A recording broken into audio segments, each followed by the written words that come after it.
Okay, ಇದು ಸಕ್ಕತ್ ಸುದ್ದಿಯ ಫುಲ್ ಮೀಲ್ಸ್ ನ್ಯೂಸ್ ಲಂಚ್. ನಾನು ಜಯಪ್ರಕಾಶ್ ಶೆಟ್ಟಿ. ನಮ್ಮ ನ್ಯೂಸ್ ನಿಮ್ಮ ಲಂಚ್ ಶುರು ಮಾಡ್ಕೊಳ್ಳಿ. ನಾವು ನ್ಯೂಸ್ ಲಂಚಲ್ಲಿ ಹೆಡ್ಲೈನ್ ಶುರು ಮಾಡ್ಕೊಳ್ಳಿ. ಕೆಎಂಎಫ್ ಸಭೆಗೆ ವೆಂಕಟರಾಮನ್ ವಿರೋಧ, ಮೀಟಿಂಗ್ ನಡೆಸಿ ಸಿದ್ಧ ಎಂದ ನಿಯೋಜಿತ ಎಂಡಿ ಪ್ರೇಮನಾಥ್ ಮೇಲೆ ಹಲ್ಲೆ, ಪ್ರತಿಭಟನೆಗಿಳಿದಿದ್ದ ರೈತರ ಬಂಧನ, ಕೆಎಂಎಫ್ ಕಚೇರಿಯಲ್ಲಿ ಗದ್ದಲವೋ ಗದ್ದಲ.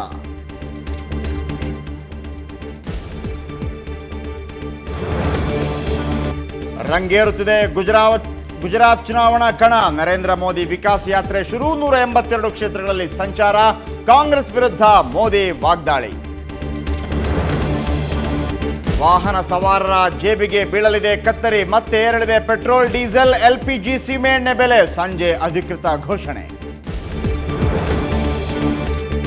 ಮತ್ತಷ್ಟು ನಿಶಕ್ತನಾದ ಬಲರಾಮ, ಒಂದು ವಾರದಲ್ಲಿ 400 ಕೆಜಿ ತೂಕ ಇಳಿಕೆ, 700 ಕೆಜಿ ಹೆಚ್ಚಾಗಿದೆ ಅರ್ಜುನನ ಭಾರ. ಗಣೇಶ ಚತುರ್ಥಿಗೆ ಇನ್ನೊಂದೇ ವಾರ. ನಾನಾ ರೂಪದಲ್ಲಿ ಮೂಡಿಬಂದ ವಿನಾಯಕನ ಮೂರ್ತಿ ಬಳ್ಳಾರಿಯಲ್ಲಿ ರೆಡಿಯಾಗಿದೆ. ಈಗ ಗಣಪ ಅಣ್ಣ ಬಾಂಡ್ ಗಣಪ.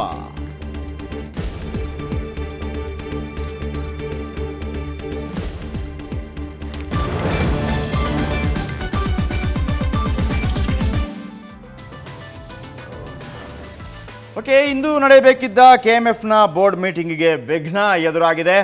ವಿಶೇಷವಾಗಿ ಸಭೆ ನಡೆಸುವುದು ಕಾನೂನು ಬಾಹಿರ ಅಂತ 500ಕ್ಕೂ ಹೆಚ್ಚು ಜನರು ಕೆಎಂಎಫ್ ಕಚೇರಿಗೆ ನುಗ್ಗಿ ಪ್ರತಿಭಟನೆ ನಡೆಸ್ತಾ ಇದ್ದಾರೆ.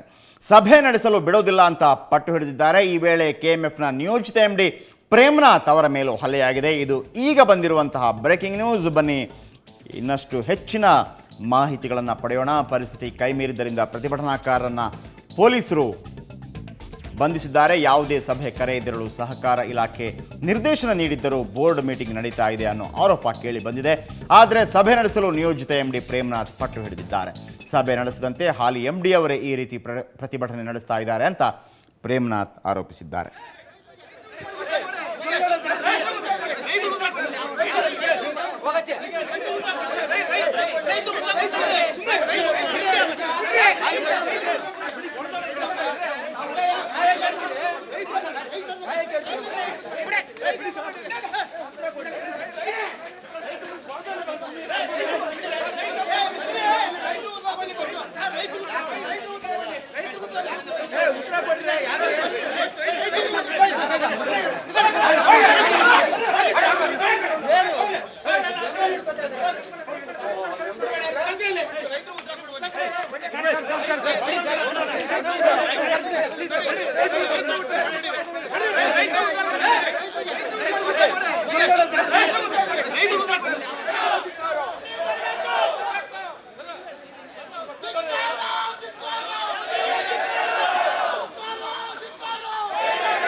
ಮತ್ತೊಮ್ಮೆ ನಿಮಗೆ ತಿಳಿಯಬಯಸ್ತೇನೆ ಏನಂತಂದರೆ, ಇಂದು ನಡೆಯಬೇಕಾಗಿತ್ತು ಕೆಎಂಎಫ್ನ ಬೋರ್ಡ್ ಮೀಟಿಂಗ್. ಆದರೆ ಆ ಮೀಟಿಂಗಿಗೆ ವಿಘ್ನ ಎದುರಾಗಿದೆ. ಕಾರಣ, ಸಭೆ ನಡೆಸೋದು ಕಾನೂನು ಬಾಹಿರ ಅಂತ 500ಕ್ಕೂ ಹೆಚ್ಚು ಜನರು ಕೆಎಂಎಫ್ ಕಚೇರಿಗೆ ನುಗ್ಗಿ ಪ್ರತಿಭಟನೆ ನಡೆಸಿದರು. ಆದರೆ ಸಭೆ ನಡೆಸಲು ಯಾವುದೇ ಕಾರಣಕ್ಕೂ ಬಿಡೋದಿಲ್ಲ ಅಂತ ಈ 500 ಜನ ಪಟ್ಟು ಹಿಡಿದರು. ಇದೇ ವೇಳೆ ಕೆಎಂಎಫ್ನ ನಿಯೋಜಿತ ಎಂಡಿ ಪ್ರೇಮನಾಥ್ ಅವರ ಮೇಲೂ ಹಲ್ಲೆಯಾಗಿದೆ. ಕೆಎಂಎಫ್ ಕಚೇರಿಯಲ್ಲಿ ಉದ್ವಿಗ್ನ ವಾತಾವರಣ ನೆಲೆಸಿದೆ. ಪರಿಸ್ಥಿತಿ ಕೈಮೀರಿದ್ದರಿಂದ ಪ್ರತಿಭಟನಾಕಾರರನ್ನು ಪೊಲೀಸರು ಬಂಧಿಸಿದ್ದಾರೆ. ಯಾವುದೇ ಸಭೆ ಕರೆಯದಿರಲು ಸಹಕಾರ ಇಲಾಖೆ ನಿರ್ದೇಶನ ನೀಡಿದ್ರೂ ಬೋರ್ಡ್ ಮೀಟಿಂಗ್ ನಡೀತಾ ಇದೆ ಅನ್ನೋ ಆರೋಪ ಕೇಳಿ ಬಂದಿದೆ. ಆದರೆ ಸಭೆ ನಡೆಸಲು ನಿಯೋಜಿತ ಎಂಡಿ ಪ್ರೇಮನಾಥ್ ಪಟ್ಟು ಹಿಡಿದಿದ್ದಾರೆ. ಸಭೆ ಮಾಡೇ ಮಾಡ್ತೀನಿ ಅಂತ ಹೇಳಿದ್ದಾರೆ.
ಓಕೆ, ಈ ಬಗ್ಗೆ ಇನ್ನಷ್ಟು ಹೆಚ್ಚಿನ ಮಾಹಿತಿ ಪಡೆಯೋಣ. ನಮ್ಮ ಪ್ರತಿನಿಧಿ ನಂದಿನಿ ಈಗ ನಮ್ಮೊಂದಿಗೆ ನೇರ ಸಂಪರ್ಕದಲ್ಲಿದ್ದಾರೆ. ನಂದಿನಿ, ಪ್ರೇಮ್ನಾಥ್ ಅವರು ಈ ಸಭೆ ನಡೆಸಲೇಬೇಕು ಅಂತ ಪಟ್ಟು ಹಿಡಿಯೋದಕ್ಕೆ ಏನು ಕಾರಣ? ಆದರೆ ಸುಮಾರು ಜನ ಈ ಸಭೆ ನಡೆಸಬಾರ್ದು ಅಂತೇಳಿ ಪಟ್ಟು ಹಿಡಿತಾ ಇದ್ದಾರೆ. ಸಭೆ ನಡೆಸಬೇಕು ಅಂತ ಒಂದು ಕಡೆ, ಸಭೆ ನಡೆಸಬಾರ್ದು ಅಂತ ಒಂದು ಕಡೆ, ಯಾಕೆ?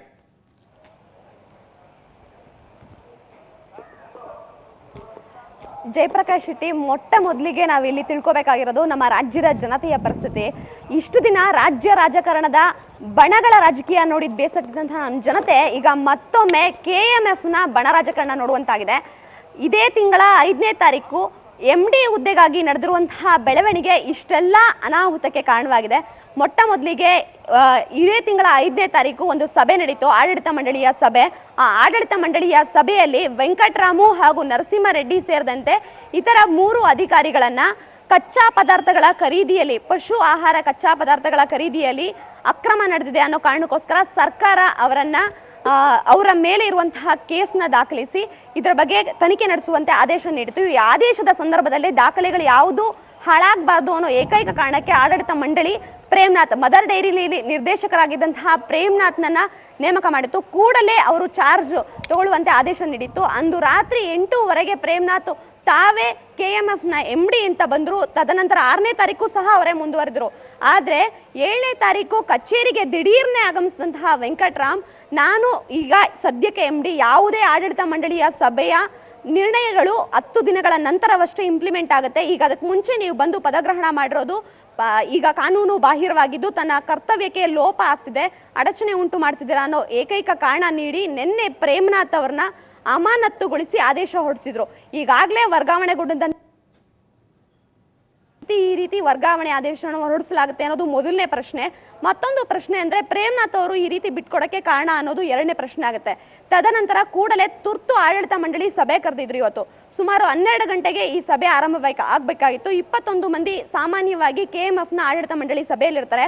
ಒಬ್ರು ಜೈಲ್ಗೆ ಹೋಗಿದ್ದು ಮತ್ತೊಬ್ಬರು ಮೃತಪಟ್ಟಿರೋ ಹಿನ್ನೆಲೆಯಲ್ಲಿ ಇವತ್ತು 19 ಮಂದಿಯ ಸಭೆ ನಡೆಯಬೇಕಿತ್ತು. ಆದ್ರೆ ಈ ಮಧ್ಯೆ 11 ಗಂಟೆಯಿಂದ 12 ಗಂಟೆ ಒಳಗೆ ಬೆಂಗಳೂರು ಡೈರಿಯ ನಿರ್ದೇಶಕರಾದಂತಹ ನಿಂಗೇಶ್ನವರು ಪ್ರೇಮ್ನಾಥ್ ಅವ್ರ ಬಳಿ ಹೋದ್ರು. ಈಗ ವೆಂಕಟರಾಮು ಬಣ ಅಂತ ಗುರುತಿಸ್ಕೊಂಡಿರುವಂತಹ ಕೆಲವರು 500 ಮಂದಿ ಇಲ್ಲಿ ಏನ್ ಸಭೆ ಮಾಡ್ತಿದ್ದಾರೆ.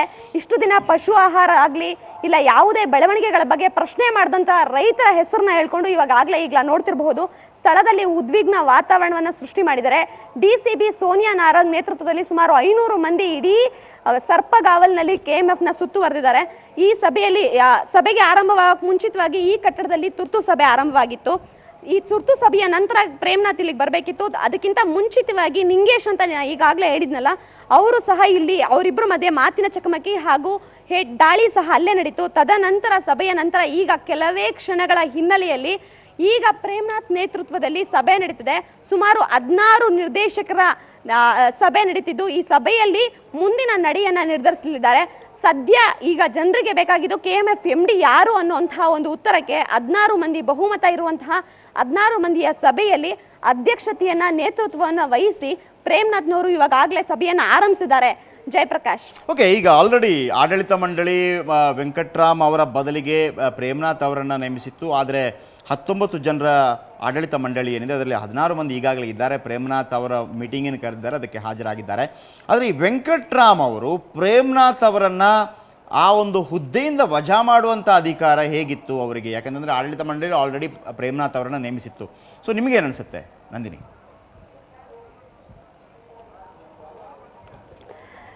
ಸಾಮಾನ್ಯವಾಗಿ ಜಯಪ್ರಕಾಶ್ ಶೆಟ್ಟಿ, ಸಾಮಾನ್ಯವಾಗಿ ಯಾವುದೇ ಆಡಳಿತ ಮಂಡಳಿಯ ಸಭೆಯ ನಿರ್ಧಾರಗಳು ಇಂಪ್ಲಿಮೆಂಟ್ ಆಗಬೇಕು ಅಂದರೆ 10 ದಿನಗಳು ಬೇಕು.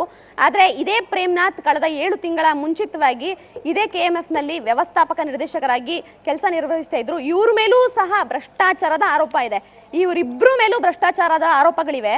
ಆ ಕ್ಷಣದಲ್ಲಿ KMFನ MD ಆಗಿದ್ದಂತಹ ಪ್ರೇಮ್ನಾಥ್ನ ತೆರವುಗೊಳಿಸಿ ಕೂಡಲೇ ಅಧಿಕಾರವನ್ನು ವೆಂಕಟರಾಮು ಅವರು ವಹಿಸ್ಕೊಂಡಿದ್ರು. ಆಗ್ಲೂ ಸಹ ಸುವರ್ಣ ನ್ಯೂಸೇ ಇವ್ರನ್ನ ಮೊಟ್ಟ ಮೊದಲ ಬಾರಿಗೆ ಇಂಟರ್ವ್ಯೂ ಮಾಡಿತ್ತು. ನಿನ್ನೆ ಸಹ ಅಮಾನತು ಆದೇಶ ಹೊರಡಿಸಿದ್ರು. ಈ ಎಲ್ಲಾ ಹಿನ್ನೆಲೆಯಲ್ಲಿ ಕುರ್ಚಿಗಾಗಿ ಇಬ್ರು ಕಾದಾಟ ನಡೆಸ್ತಿದ್ದಾರೆ. ಇಲ್ಲಿಗೆ ವ್ಯವಸ್ಥಿತವಾದ ಒಬ್ರು ನಾಯಕರು ಬೇಕು ಅನ್ನೋದು ಸ್ಪಷ್ಟವಾಗಿ ಗೋಚರಿಸ್ತಿದೆ. ಶೆಟ್ಟಿ, ಓಕೆ, ಒಟ್ಟಾರೆ ವೆಂಕಟರಾಮ್ ಅವರು ಕೂಡ 10 ದಿನಗಳ ತನಕ ಕಾಯಲಿಲ್ಲ ಅವರನ್ನು MD ಮಾಡುವಾಗ. ಹಾಗೇನೆ ಈಗ ಪ್ರೇಮ್ನಾಥ್ ಅವರು ಕೂಡ 10 ದಿನಗಳ ಮಟ್ಟಿಗೆ ಕಾಯಲಿಲ್ಲ, ಯಾಕಂತಂದರೆ ಆಡಳಿತ ಮಂಡಳಿಯ ಒಂದು ನಿರ್ಧಾರ ಏನಿದೆ ಅದು ಇಂಪ್ಲಿಮೆಂಟ್ ಆಗೋದಕ್ಕೆ. ಒಟ್ಟಾರೆಯಾಗಿ ಇಲ್ಲಿ ಯಾವ ರೀತಿ ಅಂದರೆ, ಸಾಧಾರಣವಾಗಿ ಪಕ್ಷಗಳಲ್ಲಿ ನಾವು ರಾಜಕಾರಣ ನೋಡ್ತೀವಿ, ಇಲ್ಲೂ ಕೂಡ ರಾಜಕಾರಣ ಇದೆ. ಪಾಲಿಟಿಕಲ್ ಸೆನಾರಿಯೋಗಿಂತಲೂ ಅಲ್ಲಿ KMFಲ್ಲಿ ನಡೀತಿರುವಂಥ ಪಾಲಿಟಿಕಲ್ ಸೆನಾರಿಯೋ ಏನಿದೆ ಏನು ಭಿನ್ನ ಅಲ್ಲ ಅಂತ ಅನ್ಸುತ್ತೆ. ಏನು ಹೇಳ್ತೀರಿ ನಂದಿನಿ? ಜಯಪ್ರಕಾಶ್ ಶೆಟ್ಟಿ, ಮೊಟ್ಟ ಮೊದಲಿಗೆ ನಾನು ಇಲ್ಲಿನ ಪರಿಸ್ಥಿತಿ ತೋರಿಸ್ತೀನಿ ನಿಮಗೆ. ಸಾಮಾನ್ಯವಾಗಿ ಇಲ್ಲಿ ಸಭೆ ನಡೆಯುತ್ತೆ. ಸಭೆಗಳು ನಡೆಯುವಾಗ ಕೇಂದ್ರೀಯ ತರಬೇತಿ ಕೇಂದ್ರ ಇದು. ಪ್ರೇಮ್ನಾಥ್ನವ್ರ ಮೇಲೆ ಹಲ್ಲೆ ಆದ ನಂತರ ಇಷ್ಟೆಲ್ಲ ಸಿಬ್ಬಂದಿಗಳಿದ್ರೂ ಸಹ ಯಾರೊಬ್ರು ಸಹ ರಕ್ಷಣೆ ಮಾಡೋಕ್ಕಾಗಲಿಲ್ಲ. ಅವರು ತಪ್ಪಿಸ್ಕೊಂಡು ಗಳ ಕಾಲ ಪೂರ್ವಭಾವಿ ಸಭೆ ಮಾಡುವಂತಹ ಪರಿಸ್ಥಿತಿ ಉಂಟಾಯಿತು. ಈ ಪರಿಸ್ಥಿತಿಯ ಮಧ್ಯೆ ಇಲ್ಲಿ ಬೀಗ ಹಾಕೊಂಡಿದ್ರು. ಈಗ ನಡೀತಿರುವಂತಹ ಸಭೆ ನಡೀತಿರೋ ಸ್ಥಳಕ್ಕೆ ನಾವು ಹೋಗ್ತಿದ್ದೀವಿ. ಈ ಸಭೆಯಲ್ಲಿ ನಮ್ಮ ಕ್ಯಾಮ್ರಾಮನ್ ನಿಮಗೆ ತೋರಿಸ್ತಿರ್ಬೋದು, ನನ್ನ ಬಲಭಾಗದಲ್ಲಿ ಗ್ಲಾಸ್ ಕಾಣಿಸ್ತಿದೆಯಲ್ಲ, ಈ ಗ್ಲಾಸ್ ಜಾಗದಲ್ಲೇ ಈಗ ಸಭೆ ನಡೀತಿರೋದು. ಸುಮಾರು 17 ಮಂದಿಯ ಸಭೆ. ನೀವು ನೋಡ್ತಿದ್ದೀರಾ, ಪೊಲೀಸರು ಸಹ ಇಲ್ಲಿ ನಿಂತಿದ್ದಾರೆ ನೋಡಿ. ಸಿಬ್ಬಂದಿ ಅಲ್ಲಿ ನಿಮ್ಗೆ ಕಾಣಿಸ್ತಿರಬಹುದು, ಬ್ಲ್ಯಾಕ್ ಕಲರ್ ಅಲ್ಲಿ ಕಾಣಿಸ್ತಿರೋ ಪ್ರತಿಯೊಬ್ಬರು ಸಿಬ್ಬಂದಿಗೂ ಸಹ ಇಂಟ್ರೆಸ್ಟ್ ಕಳ್ಕೊಂಡ್ಬಿಟ್ಟಿದ್ದಾರೆ. ಎಲ್ರಿಗೂ ಸಹ ಇವರೇ ನಾಯಕರಾಗಿ ಕಿತ್ತಾಟ ನಡೀತಿರುವಾಗ ಸಿಬ್ಬಂದಿಯ ಪರಿಸ್ಥಿತಿ ಏನು ಹೇಳಿ? ಮುಖ್ಯವಾಗಿ ಗಮನಿಸಬೇಕಾಗಿರೋದು ಈಗ ಬಂದಿರೋರು ಯಾರು? ಯಾರೊಬ್ರು ಸಹ ರೈತರಲ್ಲ. ಮುಖ್ಯವಾಗಿ ಬಂದಿರೋ ರೈತರು ಎಲ್ಲರೂ. ಅದಕ್ಕೆ ನಂದಿನಿ, ಅದರ ಜೊತೆಗೆ IAS ಅಧಿಕಾರಿಯಾಗಿದ್ದವರೇ ಆಡಳಿತ ಮಂಡಳಿಯ ಅಂದರೆ ಈ MD ಆಗಬೇಕು ಅನ್ನುವಂಥದ್ದು ಒಂದು ನಿರ್ಧಾರಕ್ಕೂ ಕೂಡ ಆಡಳಿತ ಮಂಡಳಿ ಬಂದಿತ್ತು. ಆದರೆ ಪ್ರೇಮ್ನಾಥ್ ಆಗಲಿ ವೆಂಕಟರಾಮ ಆಗಲಿ, ಪ್ರೇಮ್ನಾಥ್ ಅಂತೂ IAS ಅಧಿಕಾರಿ ಅಲ್ವೇ ಅಲ್ಲ. ಸೊ ಈ ಹಿಂದೆ ಆಡಳಿತ ಮಂಡಳಿ ತೆಗೆದುಕೊಂಡಂಥ ನಿರ್ಧಾರ ಯಾಕೆ ಅದರ ಬಗ್ಗೆ ಹೆಚ್ಚಿನ ಗಮನ ಯಾರು ಹರಿಸ್ತಾ ಇಲ್ಲ?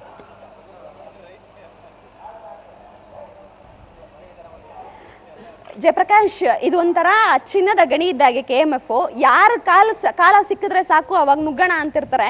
ಇಬ್ಬರಿಗೂ ಸಹ ಕುರ್ಚಿ ಬೇಕಾಗಿತ್ತು, MD ಹುದ್ದೆ. ಆ ಹಿನ್ನೆಲೆಯಲ್ಲಿ ಪ್ರತಿಯೊಬ್ರು ಸಹ ಯಾರು ಆಡಳಿತ ಮಂಡಳಿ ಇವಾಗ ನಮ್ಮ ಜೊತೆಗೆ ಬಹುಮತ ಯಾರು ಸಿಗ್ತಾರೆ, ನಿರ್ದೇಶಕರುಗಳು ಏನೇನ್ ಮಾತಾಡ್ತಾರೆ, ಹೆಚ್ಚು ಬಹುಮತ ಇದ್ದವರು ಆ ನಿರ್ಧಾರವನ್ನು ಮುಖ್ಯವಾಗಿ ಇಲ್ಲಿ ಗಮನಿಸಬೇಕಾಗಿರೋದು ಅಂದ್ರೆ 5ನೇ ತಾರೀಕು ನಡೆದಿರೋ ಸಭೆಯ ಸಂಪೂರ್ಣ ಪತ್ರ ಇದೆ.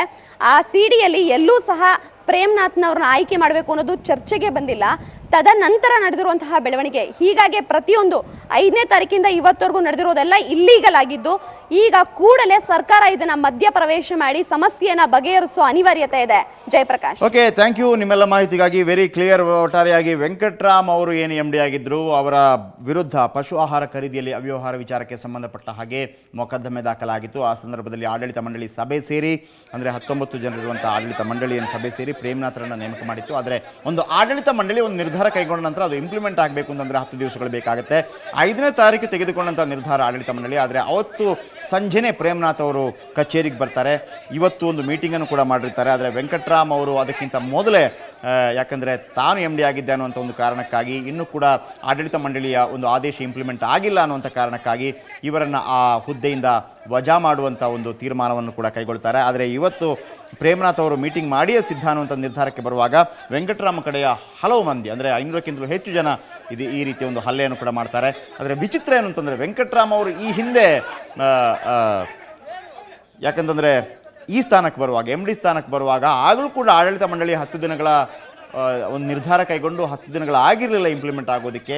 ಆದರೆ 10 ದಿನ ಆಗೋದಕ್ಕಿಂತ ಮೊದಲೇ ವೆಂಕಟರಾಮ ಅವರು ಬಂದು MD ಹುದ್ದೆಯಲ್ಲಿ ವಿರಾಜಮಾನರಾಗಿದ್ದರು. ಒಟ್ಟಾರೆಯಾಗಿ ನಮ್ಮ ಪ್ರತಿನಿಧಿ ನಂದಿನಿ ಹೇಳಿದಾಗೆ ಚಿನ್ನದ ಮೊಟ್ಟೆ ಇಡುವ ಕೋಳಿ ಥರ ಈ KMF ಅನ್ನೋದು. ಸೊ ಹಾಗಾಗಿ ಯಾವುದೇ ರೀತಿಯ ಒಂದು ಹೋರಾಟ ಅಂತಂದರೆ ಆ ಒಂದು ಅಧಿಕಾರಕ್ಕಾಗಿ ಯಾವುದೇ ರೀತಿಯ ಹೇಸಿಗೆಗಳು ಉಂಟಾದರೂ ಕೂಡ ಅದನ್ನು, ಆ ಅಧಿಕಾರವನ್ನು ಗಳಿಸಿಯೇ ಸಿದ್ಧ ಅನ್ನುವಂಥ ತೀರ್ಮಾನಕ್ಕೆ ಬಂದ ಹಾಗಿದೆ. ಒಟ್ಟಾರೆ ಸರ್ಕಾರ ಈಗ ಮಧ್ಯಪ್ರವೇಶಿಸುವ ಅನಿವಾರ್ಯತೆ ಎದುರಾಗಿದೆ.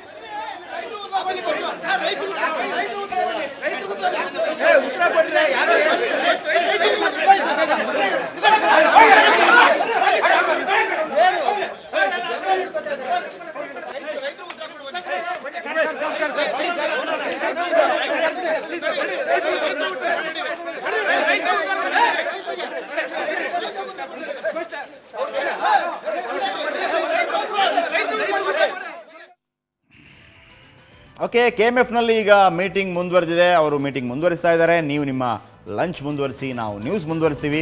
ಆದರೆ ಒಂದು ಬ್ರೇಕ್ ನಂತರ